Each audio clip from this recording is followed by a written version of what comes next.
2K Show. What is up, 2K crew? It is that time of the week again. 2Ks, it is great to be back. We took last week off. Much needed vacay for myself and Mrs. Turbo, so it is awesome to be back. There's honestly a lot to talk about, and I was kind of like, do we kind of recap where we were from the last time we met, or do we look forward? But it kind of slapped me in the face yesterday. It's like, no, moron, football is back. Yeah. This is our bread and butter. We love baseball, don't get me wrong, but most of our content, most of our followers really love the football content, and rightfully so. I mean, it's whether it's fantasy football, whether you have your team, here in Michigan, the Lions are the talk of the town. They are kind of the darlings of the NFL, which rightfully so. They won not only won one playoff game, 2Ks, they won two and damn near made it to the Super Bowl last year. So the expectations are high here in Michigan. I cannot wait. 2Ks, how you doing over there, partner? Good. We got everything finished up as far as with school clothes shopping, school shoes shopping, everything school. Kids are going back to school. Mrs. Kaler going to be very happy to enjoy her next few days of kidless days. Yeah. She can chill. And so yeah, everything's going well. We'll see how things are going in the morning. Always those first day jitters, I'm sure. But 2Ks, yeah, I'm really pumped up. I'm really pumped up. I mean, we're sitting here watching the Astros-Orioles game. We were kind of talking earlier over on TikTok kind of about our baseball teams and where they're going. And that's kind of been what we've been talking about here lately is indeed the baseball stuff. But now it's time to turn that page, 2Ks. It's time to turn that page, even though it doesn't feel like football weather because it's 99 million degrees outside. But it is that time of year. We had week 0 kickoff on Saturday. We got to see Florida State, Georgia Tech face off in Ireland. And we also got to see Mr. Pat McAfee get absolutely hammered ass drunk on ESPN, which is even more awesome. Yeah. Looked like he was having a good time. He was enjoying himself, that's for sure. He was living in the moment, let's put it that way. And I mean, how awesome would that be? Yeah. Not only to get paid to go cover football in Ireland, but to get just hammered ass drunk and he bought all the beers that they were drinking, not only his crew, but the whole entire bar for the entirety of the show. Yeah. So if you were there and you did not get your fill, that's your fault. That is absolutely your fault. But 2K crew, before we get into the topic at hand, let us hold on. All right, we're back. Let us get to some news, 2Ks. Like I said, there was a lot happening in these last 2 weeks, but I kind of wanted to focus on mostly what happened this week. You know, there was some stuff happened the week prior, but I figured, what the hell, we'll just talk about this week, even though we didn't have the show last week. Let's start off with kind of a melancholy thing here. And this was from a couple days ago. This is from Kobe Bryant Stories and Motivation over on Twitter. It says, "Happy birthday, Kobe. We miss you every day."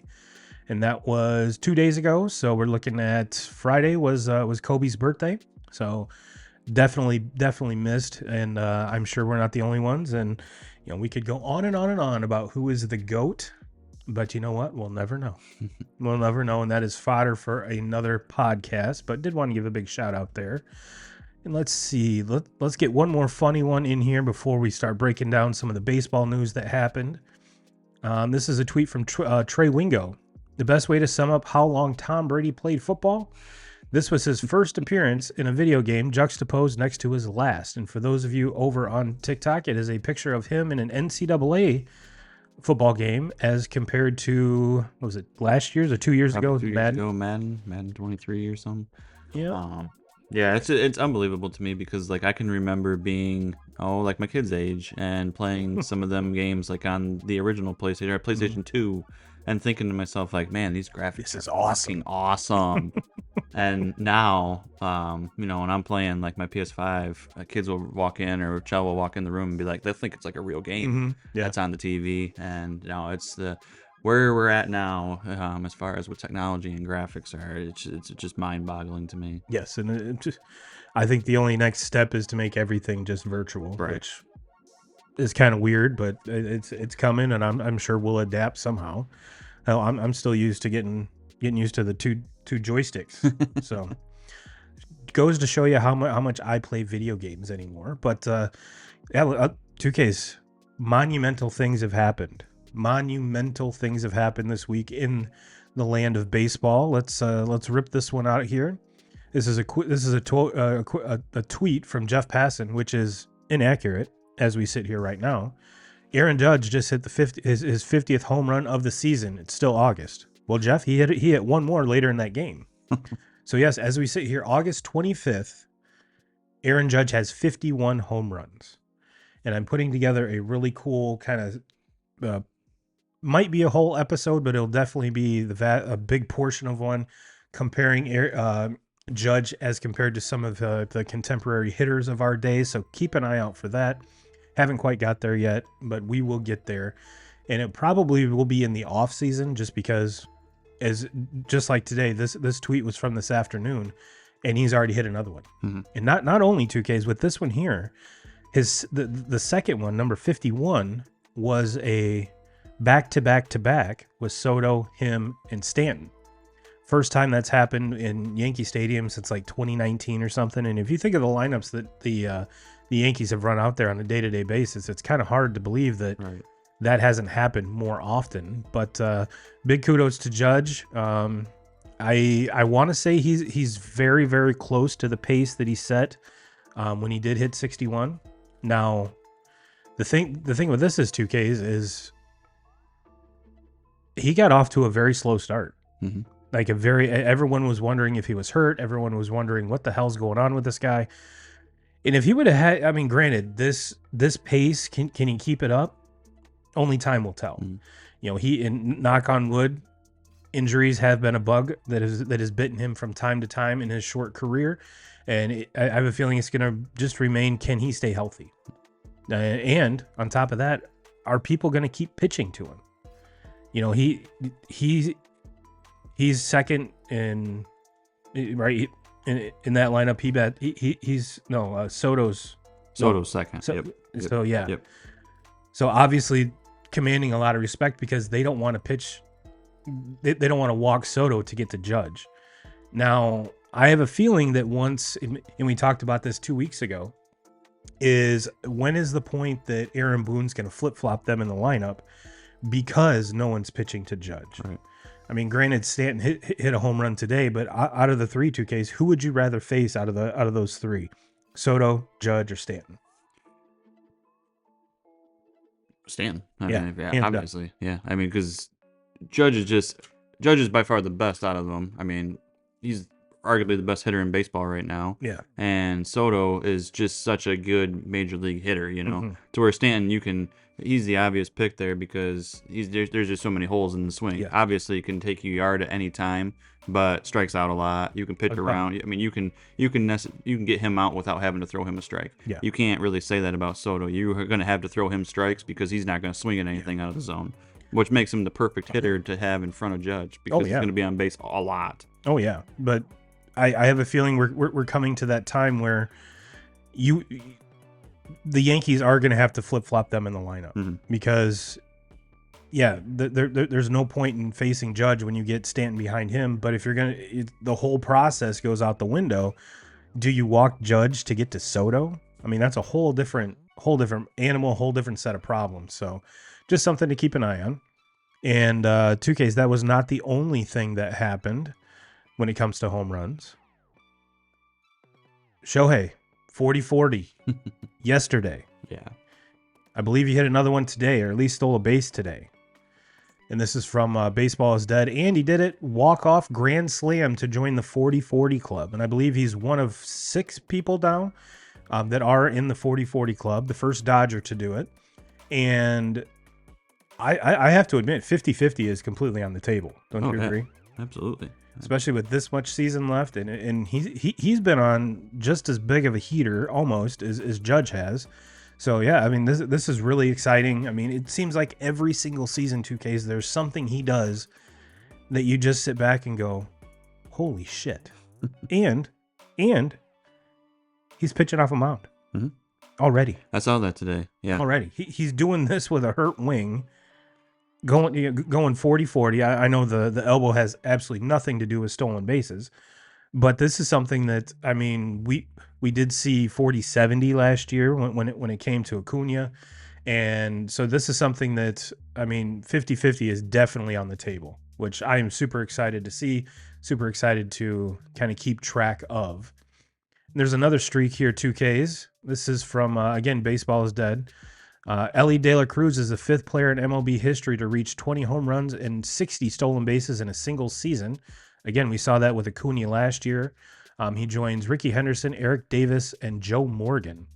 Ironically enough, I think he's the only one on this list, or there's two of them that, there's 1, 2, 3 of them, I believe, that did this as a Red, which is kind of weird. But again, Acuna just the 40-70 last year was just something that's never happened before. And anytime you get a graphic that has Ricky Henderson on it, you know you're doing something right, especially as a base thief. What is he? 21? Yeah, 22. Yeah, he's only in. He's one of those guys. 2Ks. I think a lot of people had kind of earmarked to see how the progression from last year to this year went. And is he a streaky hitter? Absolutely. Does he strike out too much? Yep. But this is his second season. Yeah. Not even his. I mean, didn't even play a full season last year. No. So basically a season and a half, and you know he's only gonna continue to get better, and he's got so many tools that your average player just doesn't have. That needs like 6'7" and play shortstop. Yeah, he's incredible, incredible to watch. Probably make an argument that he's the most exciting player to watch in baseball. I mean, just with what he can do on the bases, basically anything he hits that hits outfield grass has potential for a triple. Yep. You know, who else can you really say that about? Bobby Witt, maybe. Yeah, and he hits the ball as hard as he throws the ball, which is insane to think about. Let's see here. We've got one more baseball, or a couple more baseball tidbits here. Joey Votto retired 2Ks. This is from MLB on Twitter. It says, Joey Votto was one of a kind. Congrats to an amazing career, Joey. He did have, I mean, in the offseason, you know, the Reds had told him that we're not going to bring you back, Joey. Mm-hmm. And he, if you followed his Instagram, was absolutely hilarious, posting pictures of him doing stuff and being like, still haven't retired yet.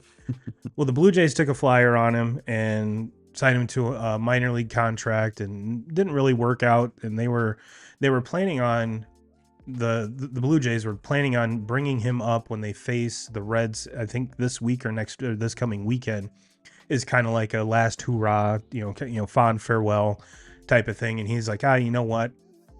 I'm not cutting it. Right. So I wouldn't want to be taking a spot for someone that deserves it. So he just kind of rode off into the sunset. Now, there's a lot of folks, and this is going to be a debate that we'll have probably in the offseason 2Ks, is Joey Votto a Hall of Famer? And I know that's one of your favorite subjects in the world, because there's a lot of Hall of Very Good. Right. And I'd have to really take a look at some of the numbers here. There's the power numbers aren't there. The hit numbers aren't there. The only thing that really jumps off the page when you're talking about Joey Votto is the walk percentage and the on-base percentage. Mm-hmm. So just kind of keep that in your back pocket there, 2Ks. We will revisit that. Let's see here. I got two more. Let's give a big shout out to the Florida Little League. Lake Mary Little League brings Florida its first ever Little League World Series. It's a tweet from the Little League account. And did you watch any of this game, 2Ks? Mm-mm. This game ended in a very bizarre fashion. Okay. The coach calls for a bunt in the bottom of the sixth, and the pitcher fields it, goes to throw it to first, and the first baseman had crashed on the bunt. The second baseman did not go over. The kid threw it to first base with no one being there. That's how the winning run scores. So absolutely pandemonium on the base paths. So big shout out to Florida. I guarantee those kids are on cloud nine, as well they should be. And Little League World Series champion, got to go back to school. Yep. Here's your trophy. Get your ass back to school.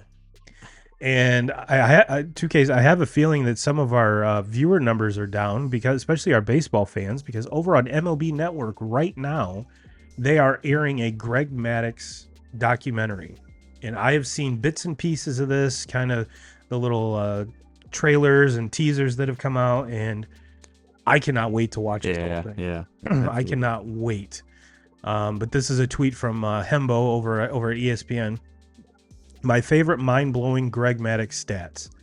Greg Maddux started 236 games without issuing a walk, 68 more than any other pitcher. He had 7 more starts than he had more starts than walks in 7 qualified seasons, a modern era record since 1900. And if you remember 2Ks, he's the pitcher that complete game shutout in 78 pitches. Mm-hmm. I mean, there was a time here that a lot of times he had more intentional walks than actual walks issued. So again, cannot wait to see that doc. They were talking with him and Eddie Perez about how he used to Maddux used to call his own game. Mm-hmm. And what pitch he wanted to throw was designated by either how he caught the ball or a little gesture, and no one really knew it. Mm-hmm. And then there's another one where they talked to him and Big Unit. Mm-hmm. And just kind of, complete opposites when you talk about pitching. Yeah. An artist compared to just, I'm going to bully you with my 6'11" frame and 100-mile-an-hour fastball and a slider that made John Kruk go right-handed. You know? Yeah. Maddux is like the starter version of like a Mariano Rivera. Like, not going to overpower you, just a wizard at what they do. And like you said, an artist, and he can just hit spots. Now, Rivera did it all with one pitch, and Maddux did it with multiple pitches. But how he was able to throw the way that he did with no overpowering stuff, and guys could just not center him up and could not get in. And it was just incredible pitcher for a long time. The only thing I will always say about those Braves teams is, how did they only win one? You know, with that pitching staff, and with that offense, because they had a phenomenal offense too. I'll tell you why. The fucking Yankees. Yeah. The fucking Yankees. Derek Jeter and the Yankees that's the exact reason. It's the exact reason. Well, 2Ks, is there any other news and notes that we didn't touch on here before we jump into some NFL football? No, I think that's everything. That's all. All right. That's got to be the least amount of baseball we've talked about in a long time. And part of me wants to continue down the baseball rabbit hole, but you know what?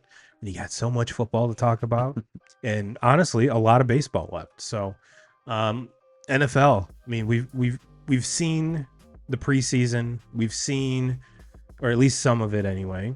We've seen a lot of new faces and new places. We've seen draft picks. We've seen quarterbacks. Honestly, we've probably seen more of Patrick Mahomes than we've seen preseason in a long time. We've seen Aaron Rodgers in preseason. I mean, this is where, what's the first game, the 5th or something? A week from Thursday. From Thursday, yep. So, that's the Chiefs Ravens. So it's banner night for the Chiefs. So the big question right out the gate, 2Ks, and I'm gonna just throw it all out there. Do the Chiefs three-peat? First three-peat in NFL history? Ooh.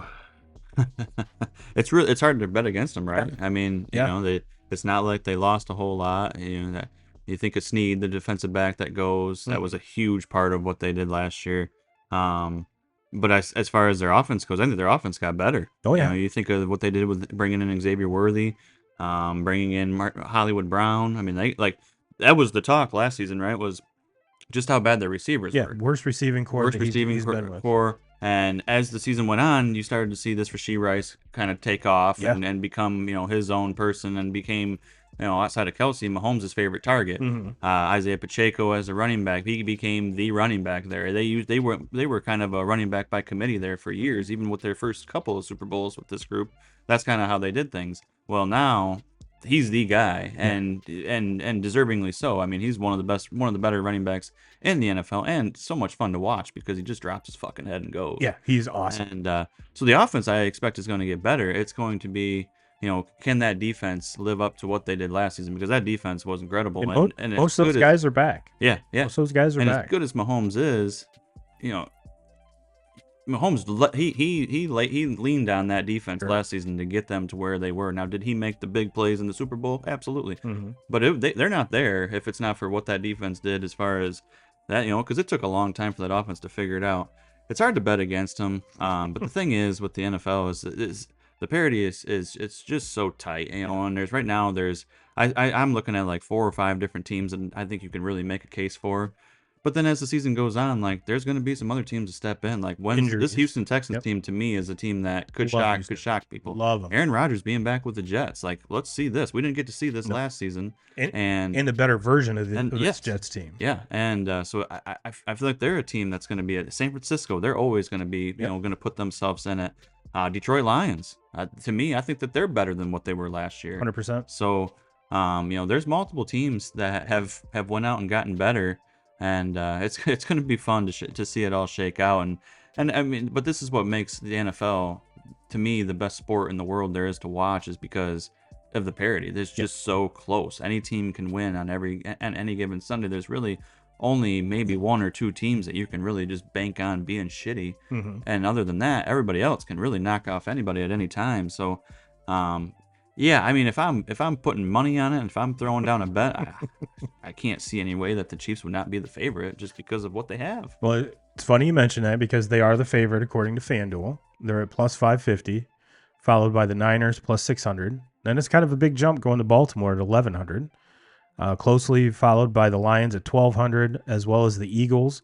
And the Texans, like you mentioned, 2Ks, a nice upstart, a lot of young players there. And basically, my only question with the Texans is how much better can C.J. Stroud be? Yeah, I mean, had a record-setting rookie year. They bolstered that team. And I love the coach. I love that defense. You know, I think a sneaky big pickup in the offseason was Joe Mixon in the backfield. Stephon Diggs is over there now. Kind of see where that goes. That's a scary wide receiver core right there. I mean, we didn't really get to see Tank Dell all that much last year, and Nico Collins took that big step forward to become an elite wide receiver. So I'm really excited to see what this Texans team can do. Now, followed by them, or the equal odds there, as both the Bengals and the Bills. Kind of 2 teams that a lot of folks aren't really talking about. I think the only news you're hearing out of Bengals camp is are they going to re-sign Jamar Chase, which they have to. They have to. They have to. And the Bengals are another team that I'm really curious to see. I want to see Joe Burrow. I want to see how healthy he is. Like, let's not forget, this is a team a couple years ago that were right there in the thick of things for to win played in the Super Bowl. Played it and just ran into a Rams team that was super hot. They were one play away from winning that. Yeah. So you can't forget about them as long as Burrow's healthy. They got a great receiving core there. We'll be curious to see who's going to take over as the lead back role there with Joe Mixon not being there anymore. But the defense should be solid. They were solid last year. The Bills, I don't know what to think about them just because who's Josh Allen have for weapons now? And that back end of the defense, they all let walk. Yep. And so it's one of those years, especially if you are part of Bills Mafia, you're like, okay, yes, the current version, last year and the past couple of years obviously didn't work. So you have to make some changes. Now, are these the best changes? Time will tell.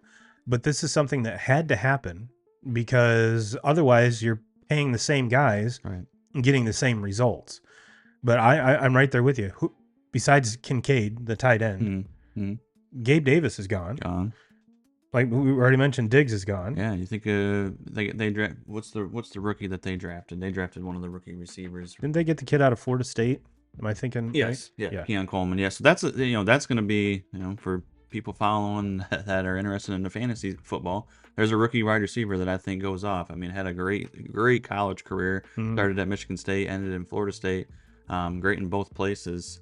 So, and he's a big target. To me, I think by the time we especially get into the middle of the season, he's probably going to be Josh Allen's favorite. Oh, has to be go-to favorite receiver, other than his tight end and Dalton Kincaid. But then, another team I look at that's kind of fallen down, but I'll never count them out, is any team that's coached by Sean McVay. I got to have the Rams in there too. if Matthew Stafford's healthy, Yeah. they have the weapons. Cooper Kupp, is he healthy? Because he wasn't healthy last year. Supposedly he is 100% healthy, right. And granted, this is just fantasy football news, but there's a lot of folks that are saying Puka Nacua is going way too high because of the fact how good Cooper Kupp is healthy. Cooper Kupp is the guy. He was hurt all last season, so you have to just forget about last season. Yeah. I know it wasn't. If you drafted him in fantasy football, chances are you probably didn't make the playoffs and you had a rough year because he was going in the first round and deservingly so. If he's healthy, he's going to be that number one target. He is going to have. Now Puka might score. Puka might not. He might catch more passes. He might have more yards just because a lot of what Cooper Kupp does is more, short passes. I still think Cooper Kupp will have more touchdowns just because of what he does in the red zone area. And his targets will probably go down because of Puka. But that offense, I mean, I'm never going to count them out. And they have Kyron Williams, who, in my opinion, one of the best running backs in the NFL. So the big question with them is what's that defense going to look like without Aaron Donald? So we got a comment here, 2Ks from Back It Up Binge Podcast. Good evening, gents. Good evening. Welcome back, my friend. You missed the baseball talk. We did that in the news, but great to have you back. Great to have you back. All right, and kind of continuing down this, the Cowboys are at plus 1,800, as well as the Jets and the Packers. A lot to unpack with these three teams. I mean, we've already talked about the Jets. I think plus 1,800 is kind of a steal right now. I still want to see with my eyes. I want to see Aaron play at least one whole game. Mm-hmm. Now, yes, that was a fluke injury last year. I get it. With the weapons and everything that they have there, it's set up to be very good, especially in that division. Because as we go along, you're going to see the bottom of that division is pretty terrible. And the Packers, what is year 2 of Jordan Love going to look like after getting paid handsomely? And what's the next step for that receiving core, 2Ks? That's the part that kind of that's where the questions arise. And I believe there's a new defensive coordinator. Kind of see where that goes. But in this NFC North I have a feeling it's going to be a lot more competitive than it has in years past. We've already talked about the Lions. We've got the Packers. The Bears completely re-overhauled there. And the Vikings, it sucks because if JJ's healthy, I think because they're plus 8,000 right now. Right. If JJ's healthy, I have a feeling that number is cut in half at least. Yeah, I agree. I mean, I don't think that even with JJ there, the Vikings, I still think the Vikings are the team, that probably is at the bottom of that division. And that's not a bad thing. I'm not saying but it's that they kept more losing competitive with him. It wouldn't shock me if all 4 of those teams have winning records. That's Absolutely. how good that division is. Unfortunately, they're going to beat each other up. Yeah, I was going to say, or they're all 500. Right, yeah. And, but... that division is really, really good, and it's funny because if you go back just a couple years ago, it wasn't a very good division. No, it was terrible. Basically one team. Yeah, it was terrible, and it was Green Bay for years and years was the team and the only team that was consistently good. Well, the Kirk Cousins Vikings team would give Aaron Rodgers Green Bay team fits, yes, but no, it was owned by the Bears Aaron and the Rodgers. Lions were an absolute joke, and now the Lions are at the top of that, and the Bears. I tell you what, dude, Caleb Williams is gonna be a fucking problem. He looks good. No, I'm not as sold as Big Cat from Pardon My Take quite yet. Well, the thing is, though, just the group of receivers and his tight end that he's walking into, running backs and the whole offense. First picks of drafts don't get that situation. They're going into like what Drake May's going to walk into with the Patriots. Yes, they're walking into that shitty situation to where. You're walking in with a legitimate number 1 receiver in DJ Moore. You have Keenan Allen, who for a rookie quarterback is perfect. A quarterback's dream. Yeah. Short, slot receiver, short passes, open all the time, make plays after the catch. Like he been in the league for years. Like he does everything well. And then you have arguably, I mean, after Marvin Harrison Jr. in the draft. there's a lot of people that would have taken Odunze over Neighbors. Yeah. I mean, you can go back and forth on that. I really can't pick who There's a I lot of thought people was who the were better one taking of all of them. Odunze over Marvin Harrison Yeah, Jr. I thought there they were were people nuts, that were saying that. I but don't agree with that either, but that's just how good Odunze is. So that he's your number 3 receiver in that. like Cole Kmet, who's led the team in receiving yards the past 3 years, which blows my mind, and then a talented backfield. Yeah. And led by Swift, who's been in the league now for a while, knows what comes back to the NFC North. Yeah. So there's just, and then the Bears defense, that was not an issue last year. Like, they did what they needed to do. They just couldn't put enough points on the board and keep the defense off the field. So this Bears team is a team that I think they're going to be better than 500 this year. Oh, I think that they're going to be a team that could shock you and make a wild card. Yeah. That's where I'm at with it. It's gonna come down to what the Bears can do against their own division. Can they take a game away from Detroit? Can they take a game away from Green Bay? And can they beat the Vikings twice? Like, can you do that? And if you do that, and then don't shit the bed on and against other opponents, they're a team that could be in the thick of things. That's how good I think that they could be. I completely agree with you. And kind of we left off with the Packers, and since we started, the odds for the Dolphins has actually changed. It went from plus 24 to plus 22. Not sure what exactly happened in that matter of 15 minutes, but FanDuel saw something. FanDuel saw something. Now the Dolphins, I'm not sold on the Dolphins.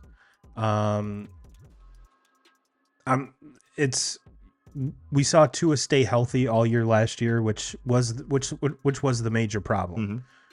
It's not the offense that's the problem. That defense is. And can Tua do it 2 years in a row? Mm-hmm. I mean, you have arguably the best wide receiver in the league in Hill. You have Jalen Waddle. You have is it Raheem Mostert, the running back? It'll be A-Chain now. That's right, yeah. But there's just something missing with that team, and I think it's on the defensive side or maybe the offensive line that I'm not 100% sold on. But the Tua is just not very good. That could be the case too. That could be the case too. Good. Is he serviceable? Yes. Is he, when you start looking at all these other teams that are at the top, is he as good as Patrick Mahomes? No. Yes. Is he as good as like a Lamar Jackson? No. Is he as good as Brock Purdy? No. Is he as good as Jared Goff? No. Is he as good as Jalen Hurts? No. Is he as good as CJ Stroud? No. Is he as good as Joe Burrow? No. Is he as good as Josh Allen? No. Is he as good as Dak Prescott? Maybe. Yeah, he just doesn't turn the ball over as much as Prescott. That's it. I was going to say that's the first maybe, and I would take Aaron Rodgers and Jordan Love before him. Yes. I would take Kirk Cousins with the Falcons before him. I would take Matthew Stafford before him. That Falcons team is going to be sneaky 2Ks because the division they play in. Which version of Kirk Cousins are you going to get? Penix is there. A whole new coaching staff, revamp of everything. That NFC South is winnable. Is very winnable. You can say, I can sit here and we can say this shit. I mean, and because people want to fucking go to Tua's defense all the time, and I just named off all those, and I'll keep going down the fucking list. All right, with Deshaun Watson in Cleveland, I'm probably going to take Tua over him. So now we're at 1, and I'll even give you the Dallas one. So and I'll take him over. So that's 2. You go to the Bears. No, I'm taking Caleb Williams. You go to the Chargers. No, I'm taking Herbert. You go to the Jacksonville. No, I'm going with Trevor Lawrence. You go to Pittsburgh. Okay, I'm probably gonna. I don't know. I mean, I don't know. I want to see a season of Justin Fields. Both those quarterbacks have been terrible, in preseason. But I want to see a season of that, how that goes down. I guess right now I'll give it to you. Yeah. Seattle, probably. So now we're at 4. No, I'm not taking him over over Anthony Richardson with the Colts. I'm probably not taking him over Baker Mayfield. Nope. I'm not taking him over Kyler. Nope. I'm not taking him. Vikings, they need a quarterback, so there's 5. 6 with New Orleans. New Orleans has Derek Carr. I'll take him over Derek Carr. Yeah. Raiders, yes. So now you're getting to the bottom of the NFL. Washington, no, I'm not taking him over Washington's quarterback. I'm not taking him over. I'll take the Giants would take him. I'm not taking him over the kid from Alabama with the Panthers. You would take him over Will Levis? I would take him over Will Levis, yes. Now, I'm not taking him over the rookie there with Denver, and I'm Bo not Nix taking him has over looked the rookie. amazing. Yeah, He's looked amazing this preseason. So there's about 6 teams in the entire NFL that would that you would want him as your quarterback. So to me, like, yeah, the defense has not been very good. They had to go into the cold. The talk was the cold weather that they had to go into with Kansas City, and that might be it. But it's also a quarterback issue. Yeah. It is. It's a quarterback issue. Kansas City had to play in that same last year cold. when we were talking about, look at all these quarterbacks that were a part of this draft last year. Mm-hmm. Game-changing quarterbacks, in my opinion. I thought there was 6 of them that you could have went with. And you hit the nail on the head right there. Bo Nix. Mm-hmm. And how good he's been in the preseason. And then Penix was another one. Another lefty quarterback that you could have thrown there. Both of those kids, to me, are better quarterbacks than Tua. And they just paid Tua a whole lot of money. Yeah. Whole lot of money. Yeah, I've never been sold on him. The injuries have always worried me with him. There's really nothing. Accuracy has been his one big thing that everybody said is he's really good. He's accurate. He's an accurate thrower. He doesn't have great arm strength. He's not an athlete where he's gonna tuck the ball and run. There's just not a whole lot that really sticks out to me. And when you start thinking of like Super Bowl caliber teams, they all have one thing in common. Their fucking quarterback is legit. Like every one of these teams has a quarterback that is legit. And maybe the only one that you can make a case is with Purdy. But Purdy just makes all the right decisions, and he has all the fucking weapons, you know. So it's just like, I just can't. I'm not sold on him, and I don't know if anybody. I have nothing against the guy. I'm not saying that he's doesn't belong in the NFL and he's that bad, but I just don't think that he's ever going to put them over. Yeah, and like I said, that might be what I'm trying to put my finger on, and it might, and rightfully so, because the success is derived more so by the quarterback than any other position. You can even take the entire defense, in my opinion. If your quarterback's junk, your team's going to be junk. Look at the Bears are the perfect example of that. Yes, did they get to the Super Bowl with Sexy Rexy as the quarterback? Yes, but we saw what happened once they got there. Yeah. Peyton Manning just dropped dick on them. Right. And at that time, it was also a different game. You know, now in today's game, it is very, very quarterback driven. You're paying your quarterback to go. $50 million. You have to have one. You have to have a good one if you're gonna win. And that's Giants fans. Yeah, exactly. And look, and don't take this the wrong way, because I'm not saying that Tua doesn't belong in the NFL and that he's a bad quarterback and shouldn't be a starter. I'm not saying that at all. I'm saying that he's not, a top tier quarterback that can lead. He's a quarterback that can get you to the playoffs. I don't think he wins games in the playoffs. That's the only thing I'm saying about him. He doesn't have that winning drive that no one's going to beat me. This is my drive, boys. Come on, get on my back. I'm going to get us there. And it probably doesn't behoove us to continue on this because once we get past, kind of the Bears, Chargers in that area, it's kind of okay. Yeah. There's a reason why these teams are down there.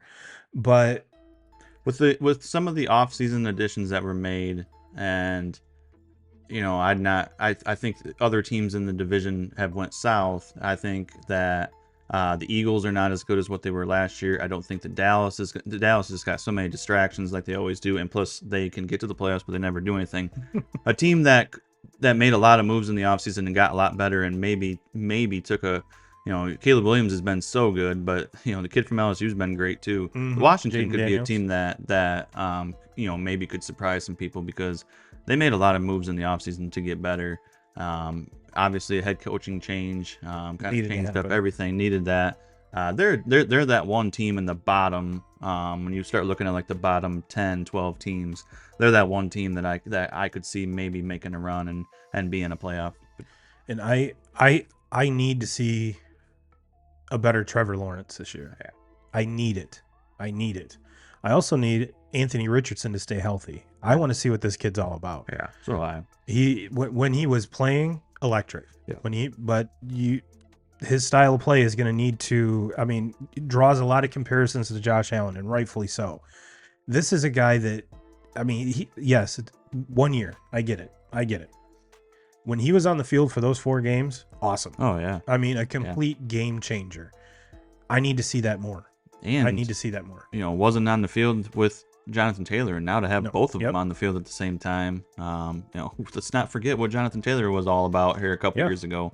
And before having an injury-riddled season, and obviously the holdout and all that. So now to have all that cleared up, be healthy, and have both of them healthy, that could be pretty fun to watch. I want to see what Saquon does with the Eagles. I mean, that's a huge. I mean, I think a definite upgrade from 100%, Swift. 100%. And I want to see how they use him not only in the passing game. How is he going to help Jalen Hurts in the passing game?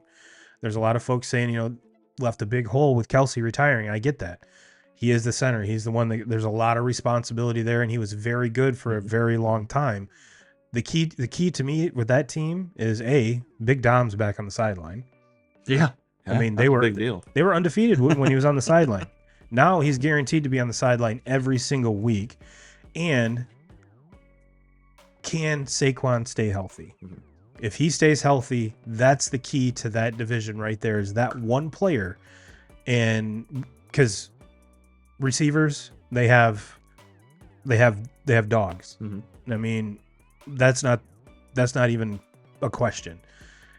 Was DeAndre Swift a good running back for them last year? Yes, but he's not Saquon caliber. No. When Saquon's healthy, fantasy football wise or regardless, he is either 1A or 1B, the best running back in football when it comes to like fantasy points and stuff like that. I agree. And can be a complete game changer. And when in his career has he ever been on an offense this explosive? Never. And had this talent around him? Never. He's never had this quarterback. No. He's never had two wide receivers like he has right now. He doesn't need to be the focal point. His offensive line was really bad with the Giants, and now really, really good. Yep. One of the better offensive lines, even with the loss of Kelsey, still a very good offensive line. So, he's a guy that it would not shock me if he's the number one running back in fantasy football at the end of the season. No, it just wouldn't. That's the talent that he has. Like, he has that talent where he could arguably put up like Christian McCaffrey numbers from last year. He really can do it because he can do both. He can catch it and he runs it. And can you imagine his actual the addition to him and how much better that tush push is going to be? Because Swift was behind him for the vast majority. Saquon squats 700 pounds. So now you have two guys in the backfield, and him and Jalen Hurts, that can squat combined probably 1,500 pounds. Yeah. Okay. Oh yeah. I know Kelsey was like the man at that, but when you lose him and you're actually able to put that, and is the tush push going to win them the Super Bowl? Probably not. Right. But they had it. That was an actual weapon for them, and I don't see it going away just because Kelsey is gone. And now, like I said, you got more push from the back, so it's got to help. It's got to help. And one more 2Ks that I'm really excited to see is Derrick Henry in Baltimore. I mean, you talk about a team that wants to be run heavy, whether it's with insert name of running back here, Gus Edwards. They've been through a million of them, it seems like, and of course Lamar Jackson. Yes. King Henry is long in the tooth, if you want to put it that way. He's 30 or 31 years old, but he is an absolute monster. Right. And when he's on the field and he's been on a pretty bad team the last couple of years, Like he was the offense. Yeah. And so but when he's on the field and when he's playing, it's like it's not you don't watch him and think like, man, he's slowed down, or man, he's still the same guy that we've always been watching, and just a fucking man amongst boys out there. Can still run away from guys, and 6'7", it seems like. He looks like Spike from Little Giants. Like, he's just bigger and stronger than everybody on the field, and that's what it's like watching him run all the time. The dude's incredible, and it's like, he's got a lot of miles, and obviously has done it for a long time, and that maybe will scare you away. But to me, the addition with putting him with that Ravens offense and lining him up with Lamar Jackson and what he can do with his feet, like. That Ravens team's scary. They're a scary team. Talk about the definition of thunder and lightning. Mm-hmm. I mean, that 100%. There isn't a more clear-cut example of that. And I'm excited for him to be on a team where he doesn't have to be the offense, like I said. Mm-hmm. I mean, Mark Andrews is going to have a huge bounce back year. Lamar coming off his MVP season, what's he going to look like? How is he going to improve? To me, with Lamar, it's not even a question of what he does in the regular season. It's they're going to be a playoff team. Yeah. It's what version of Lamar do you get in the playoffs? He's got to be better when he gets to the playoffs, and I think he will be. I mean, I think he just he's one of the he's probably, I don't know if you can even find a quarterback that's really more fun to watch in the NFL, and just the shit that he can do, and the offense he plays in, and so I just think that he's gonna figure it out. He's gonna get over that hump of, but the problem is, he's going to have to go through Kansas City. He's going to have to go through, if it's not Kansas City, it's probably, it's going to be the guys like Joe Burrow. It's going to be guys like... I was going to say, look at the teams in his division. Right. Yep. I mean, that division is like murderer's row. Yep. And, I think the last player I'm going to touch on 2Ks is Justin Herbert. A lot of his weapons are gone. Yeah. How are they going to fill that? And Jim Harbaugh. I mean, that's kind of the one piece that I think everyone's waiting to see. Now, am I expecting a Chargers team to make it to the Super Bowl? No, but I have a feeling that this is the coach that Herbert needs to make that next step to become that elite guy. He's already been paid like it. Mm-hmm. Now I need to see the play like it. No. And it will happen. And the thing with Harbaugh going to that Chargers team was it's going to take time, and I think everybody knew that when it wasn't going to be like he was going to turn it around in a year, or that this team was close.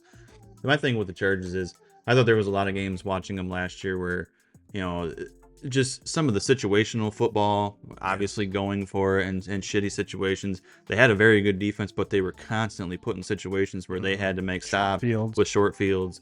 And now you have a head coach that I just think has a better feel, has a better mind for it. Revamped the whole coaching staff. Mm-hmm. I mean, from top to bottom. Look, Herbert's one of the most talented quarterbacks in the NFL. He's still super, super young. I think the expectation was so high on him from the very beginning. And I still think he's really, really good. And I still think teams, especially other teams in the NFL, would die to have him. Oh, yeah. They're going to build around him. They're going to get better. But it's gonna take time. And the way that Harbaugh does things, and the way that he finally, when he finally figured it out at Michigan, was you build it in the trenches. Mm-hmm. And that often they take the big kid, the alt kid from Notre Dame in the first round of the draft. That's huge. A Harbaugh pick. Mm-hmm. I mean, he's going to walk out of that draft with the best offensive lineman in the draft. They walk out of it with him, and that offensive line is going to do nothing but get better. The running game's going to get better, and it's going to do everything. He's going to do everything he can to make the game simple and easier for Herbert.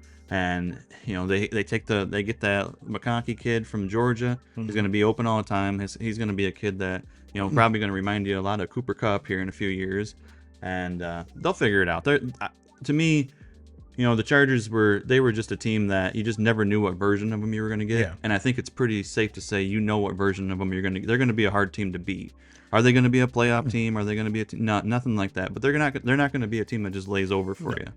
And this situation reminds me of, I think this is Herbert's Andy Reid. Mm-hmm. Is Harbaugh. I mean, you could argue that this is you would probably have to go back to his Stanford days with Andrew Luck to be like, this is the most talented quarterback that Harbaugh's had. Mm-hmm. And because his 49er days, you had Alex Smith and Kaepernick. Kaepernick, yeah. And then leaves there, goes to Michigan, has up until recently with McCarthy has had kind of throwaway quarterback. Yeah. Yeah. And what that team, like you said, was built on running the ball, the trenches, didn't really need. And that was the biggest knock on JJ going into the draft is, hell, you didn't throw a pass in the second half against Penn State. Right. Can you do it? Absolutely you can. It just didn't need to do it. Right? And I think it was sending a message to be like, it was more a fuck you to everyone else as compared to, let's get JJ a Heisman. That was not the goal from day one. Well, the Penn State game, you had JJ with a sprained ankle, and you had injuries on the offensive line, and they had not their normal right tackle out there, and that backup right tackle that was playing the position that day could not block Chop Robinson. And McCarthy got drilled twice in the first drive of the game. And I think that Sherrone Moore was like, we're not doing any more of this shit. We know our defense isn't going to give up anything. We're going to run the football, and we're going to just continue to run the football. And then if they can't stop it, we're going to win this game. And, not that Penn State did terrible against Michigan's rush that day. They just Michigan just controlled the ball, had the ball for the whole second half, and just continued to run it, and their defense just didn't give up anything. Well, that's kind of a good segue here, 2Ks. Now, for those of you that are wondering, well, Turbo, who's your Super Bowl pick? That's a whole other show. It's a whole other show. This is just a taste, ladies and gentlemen. We're getting you started. We're getting your feet wet, giving you a nice little taste test of what we got coming down the pike. And yes, we will do our way too early NFL picks as well as college picks. So let's take a little preview. Take a little preview here. Now, first game, 2Ks. First game, Florida State, Georgia Tech. Georgia Tech smacks Florida State right in the mouth. I don't think they saw that coming. No, I really don't. I don't think very many people did see it coming. No. I think Georgia Tech saw it coming. I think Georgia Tech was they didn't go into that game. I mean, they were not scared. And you watch the first drive, and Florida State just drives the ball down the field, and I'm watching it, and I'm thinking to myself, yeah, this is just gonna go how everybody was saying. Not that Georgia Tech is a bad team, but they're just not as big. They're not as strong. They're not as athletic. They weren't in the top 25. Right. They're not. They will be after this. Oh, 100%. And they answered right back on the following drive with a touchdown to go down by one because Florida State ran the 2-point conversion. Weird. And really from that point on, like Georgia Tech, I think they just realized like, hey, we can score on this. We can hang with this. We can hang with these guys, and they never turned back the rest of the game. It was a fun game to watch. It was you go so long without being able to watch football, and when football finally comes back, I don't think you really could have asked for a better game to watch. I mean, just right off the bat like that. And kudos to Georgia Tech, and for Florida State. Look, I mean, if you're going to lose with this 12-team playoff, I think it's best to lose early because now you can kind of, you see what you're all about. I mean, you kind of got your ass kicked there, and you had obviously with all the transfers that they brought in, and that defensive line and offensive line was the talk leading up to this game. That's all ESPN could talk about. And I was not impressed. I was not impressed with that defensive line really at all. I thought Georgia Tech. They had no issues moving the football. Nope. And for as far as for Florida State, I've never been sold on DJU. And I'm not saying that he's the reason why they lost. He's not. He's not the reason why they lost that game. But he's just not that quarterback. He's not that 5-star quarterback that everybody thought that he was when he went to Clemson. And I think that that's easy to see when you have a 5-star that's transferred now on his third location. Yeah. In his college career is that he's just not that guy. But he coming out of the gate his freshman year, filling in those games when Lawrence was sick or hurt, in prime time, that Notre Dame game, threw for over 500 yards. Everyone's like, holy shit, Trevor Lawrence is leaving and we're left with this? Yeah. And then year 2, not even close to that. And then we've seen flashes of it, but nothing consistent. And I'm wondering, going into year 9 of his collegiate career, jokingly, of course, but it does seem like he's been around forever. I remember where I was with that Clemson Notre Dame game, and just the scores going back and forth and back and forth and back and forth, and I remember that game vividly. And the place we watched it from, I was watching it on my phone, and Kristen and I haven't been there in probably 4 years. Yeah. And I'm like, holy shit, how old is this kid? Yeah. No, he's been in the league for a long time. I mean, it's just you have to throw in the COVID year and all that. Because Bo Nix last season, Michael Penix, it seems like I was watching those guys when I was in my college days. Yeah. And Bo Nix was playing for Auburn, and Penix was playing at Indiana against Michigan. So, it was just we covered both. That was one of the the very early times when we started the show. And, it kind of going back to Stetson Bennett. I mean, he was 29 years old when he got drafted last year.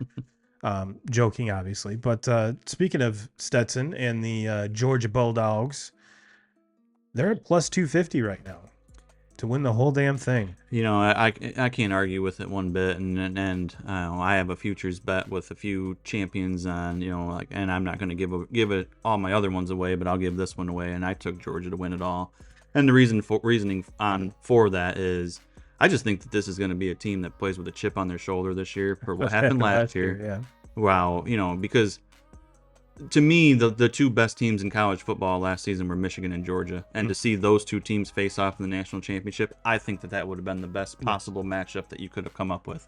And obviously Georgia getting beat, not being able to get over that Nick Saban hump. It just seems like they always had, Nick Saban always got the best of them, and other than a few times, but I think Georgia comes out this year. There's and kind of going to be like that version of what they showed against Florida State in the bowl game. And I know that Florida State was hurt, and there was a lot of guys that were sitting out, not playing that game. Georgia didn't, but care. Georgia didn't sit out. Those boys played, and I think that carries over into this season. And I don't think Georgia's gonna I think Georgia runs the table and goes undefeated, and I don't think they lose a game all season. And Georgia does have, Carson Beck returning. He's plus 800 to win the Heisman. So, I mean, again, we talked about it on the NFL side. College is the same when it comes to, success. You need that quarterback. You need that guy. And I think that's where kind of Ohio State is kind of like, who is the quarterback for Ohio State?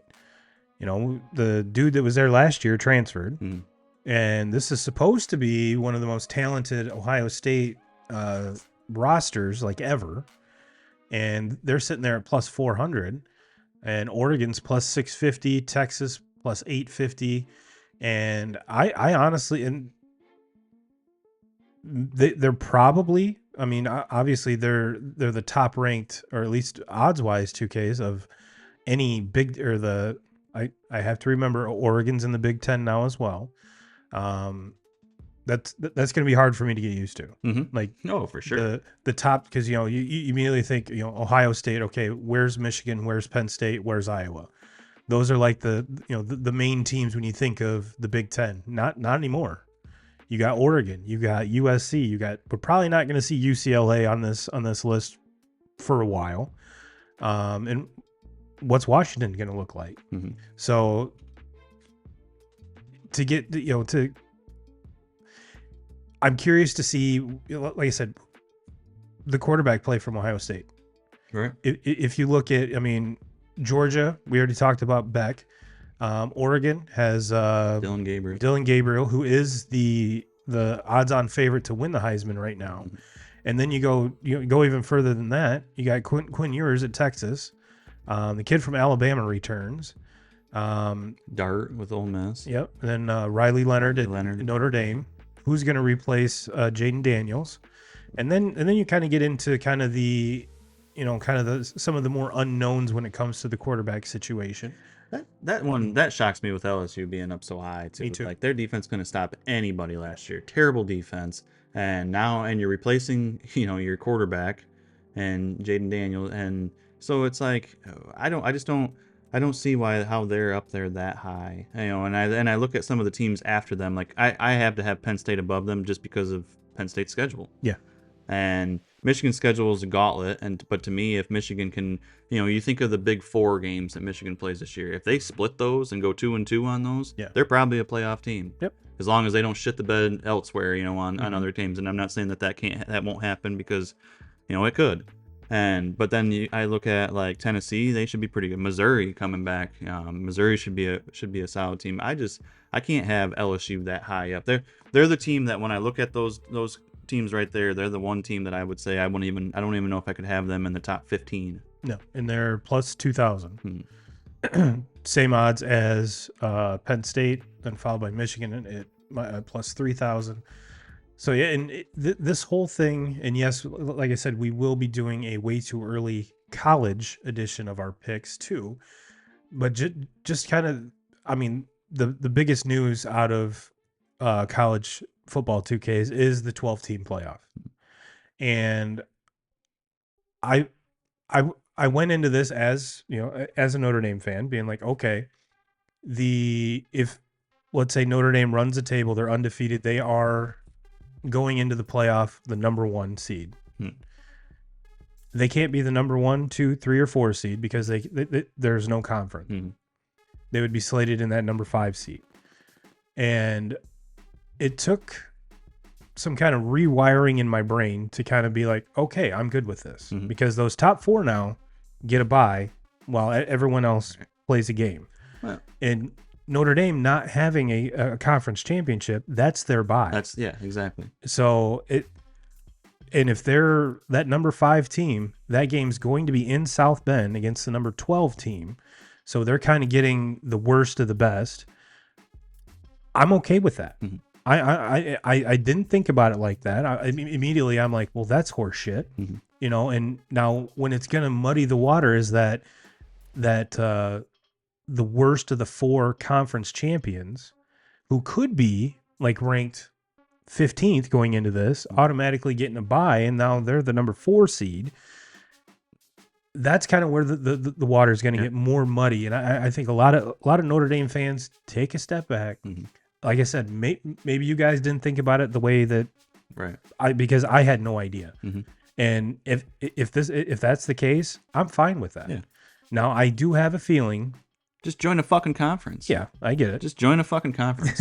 You don't stop being different from everybody else. Like it doesn't make any sense to me. And like, no, they don't deserve it when they don't play a conference championship game. And you're looking at all these other teams and you're thinking, okay, Georgia, they're playing in a conference championship game against a team like Alabama, who's going to be another, or a team like Texas, who's going to be another top team. And you look at Ohio State, and they're going to be playing for a conference championship against a team like Oregon, or a team like Michigan, or a team like Penn State, and Notre Dame's doing nothing. Mm-hmm.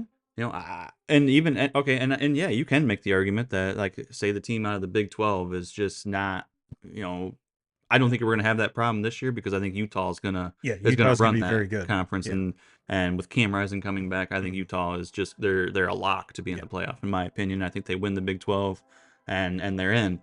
But yeah, I mean, I see your point here in the next couple of years that maybe you come across that where, you know, a team in the Big 12 wins it and maybe they've just beat up on each other and you have a 3-loss team and Notre Dame's 1 loss or undefeated or something like that. I see it, but I'm hoping at that time Notre Dame's in a fucking conference like they should be. And I'm to the point now, like since I have this new perspective where we have a bye because we don't have the championship game. To me, it doesn't really matter if we were 1 or 2 leading up to this and we get the 4. I'm fine with that now because we had the same bye that we would have going in. So, like I said, just a different way to think about it. And you brought up Utah 2Ks, and I was shocked that they're down here this far at plus 6,000. Yeah. You know, it's almost worth it because, and not that I think that they're a team that can hang with Georgia or the Ohio States or the Oregons of the world. But I'll take that plus 6,000 odds just because they're going to be there. Yeah. You know, there's things that could happen to some of them other teams at the top where they don't make it. You don't even make it in to where I'll take that plus 6,000 odds just for a team that I think gets in there easy. I don't think anybody really in the Big 12 can really play with them right now. No, I you know, especially again with Oklahoma and Texas leaving for the SEC. Mm-hmm. And I honestly think those 2 things are the biggest headlines that we've kind of touched on is the conference realignment and the new playoff format. I have a feeling that if Nick Saban were still at Alabama, he would never miss the playoffs. Never. There would be he would figure out a way to work the system that's in place to benefit the Crimson Tide. And because he thinks outside the box more than anyone else in college football, even now that he's not there. But this seems to be like the perfect, in let's say they sneak in at a 12, which a Nick Saban coach team having 3 losses seems kind of asinine. But let's just say theoretically, because we'll never know, they sneak it into 12. It's a Nick Saban team. They're going to be dangerous when it comes down to win or go home. I mean, look at it last year when Michigan draws them in the first game in the Rose Bowl game. There, everybody's saying, "Well, Michigan doesn't want to play this game," and I have to be honest with you. Even as a Michigan fan, I'm like, ugh. Yeah. Not that I didn't think that Michigan was better than them or that they could win that game, but I thought, man, I don't know if I want to play. I don't want to face Saban. It really had nothing to do with the players. It all had to do with I don't know if I want to face Saban in this game. Well, it's like Belichick in the playoffs. Because and I mean, you could make an argument that Alabama, you know, as far as with the talent alone, they maybe were the most talented team in college football last year. Their problem was they got off to the slow start and lost games in the beginning because they were still trying to figure out things with Milroe. Yeah. middle of the season and on, once Milroe figured it out and became, the Heisman caliber player that he was, then, that's when they became, the elite team. That was the elite team that was able to knock off Georgia. Yeah. So, you win your conference championship and beat Georgia, and then you're running into that game against Michigan. That's a scary game for Michigan. Yeah. Oh, yeah. And so as far as for Michigan and that, I think Michigan blows the doors off of, they did off of Washington, but I think they blew the doors off of Texas last year. Yeah. Alabama and Georgia were the two teams that could play with them, and Ohio State. Those were the three teams that could potentially beat them last year. Nobody else in the nation was going to beat them. Yeah. In Michigan, we talked about it all last year, and there was no denying. And even obviously we talked about Michigan a lot last year because we live in Michigan. That's kind of, and this was, the lead up to the whole, put up or shut up for Harbaugh. Could he win the big one? Well, he ripped the Band-Aid off, took the monkey off his back, got everyone there. And you and I were both saying that this is the most talented team, the most all-around talented team in the country last year. And that's another, obviously it's a storyline we'll be continuing to keep an eye on because A, new coach, B, new quarterback, C, a lot of talent gone in the draft. But like you've pointed out, that defense is still national championship quality. It's just how's the offense going to respond? That to me it's the biggest question mark. It's like I can't like make my prediction. Like I know that Georgia's going to be really good. We know that Ohio State's going to be really good. We know that Oregon's going to be really good. Texas.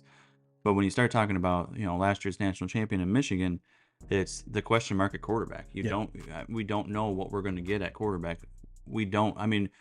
You know what you're going to get as far as Donovan Edwards as your running back. You know that offensive line is going to rebuild and they're going to be very solid. But you lost a lot of that offensive line, that storied offensive line that had been there for a long time. They're gone.